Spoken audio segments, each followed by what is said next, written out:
to 113. Not a lot of defense in that one at all. As we bring in ESPN.com NBA reporter Young Mizzuk, who's joining me this morning. You were actually at the Knicks game last night. We saw Porzingis and Melo combined for 41 points. What was your biggest takeaway watching that game? Well, Knicks fans have to be wondering, is this trick or treat? The way that they are, they're really going to try to force them to play the triangle. 24 assists last night, 7 more than in the opener. I want to talk about a game and a guy specifically who we didn't show in that highlight, but Anthony Davis, I guess you could say he came back down to life a little bit. He only had 18 points last night. He had 95 in his first 2 games. Are they going to get this guy any help? What are they going to do to make sure that he's got some pieces around him that can help him win games? What do you mean? But it doesn't actually equal into any wins for the Pelicans. Yeah, he's only one of 7 players in the NBA who come along, too. So if I'm a New Orleans fan, I just want to see Anthony Davis shoot, even if it's on double and triple teams, probably. One of the pieces that they added to kind of help him, Solomon Hill, I love what he said after the game. He's like, we're not a super team. We have Anthony Davis and then a whole bunch of hungry guys. And if we don't do the little things, we're going to lose a lot of games.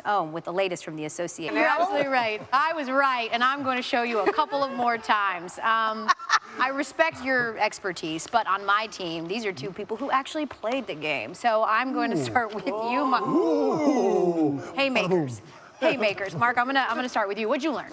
I learned that tough teams and tough situations come and rise to the top. You look at what Clemson, they're playing well, but this is a team that a lot of us thought would be that team in the Big 12 that could run the table. Butch, what'd you say? I'll tell you what, Elle, the thing that I see, when it gets down to crunch time, you better have a quarterback because all of the teams are probably... Okay, right around this time, Brett McMurphy comes out and does his top 10. You could call it that, or you could call it an opportunity for these guys to rip you to shreds.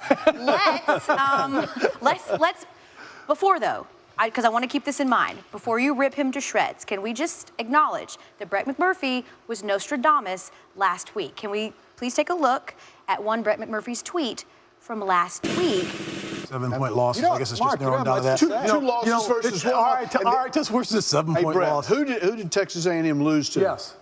Alabama, but Are they any good? Had a choice with. I could have flip-flopped those. The other ones, though, I think are pretty obvious. So your biggest issue, both of yours, Texas A&M. You think they Texas should A&M. Texas A&M, I think he got the first 5 right, to be honest with you. Maybe a little bit different. A lot to play before the season's over with. Would you move Auburn out of your top 10 altogether?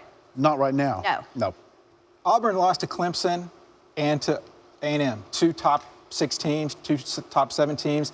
They're averaging 43 points their last 3 games. They haven't lost since then. I think they're the hottest team right now. I don't think anybody wants to play them. That's why I think they deserve to come in at number 10. Florida may be up there. 10. How many will the committee have in the exact ranking? 7, maybe 8. I say 10. I'll say 9. Doesn't think too much of himself, does he? Again, because of that tweet. Vegas with this guy. Because of that tweet, he's Miss Cleo. We're going to bring all of you back. We're going to bring all of you back later and learn what you learned after week 9 in college football. Very civil argument. I learned not to agree with his top 10. That's what I learned. You went out on a limb with Alabama at number 1, though. So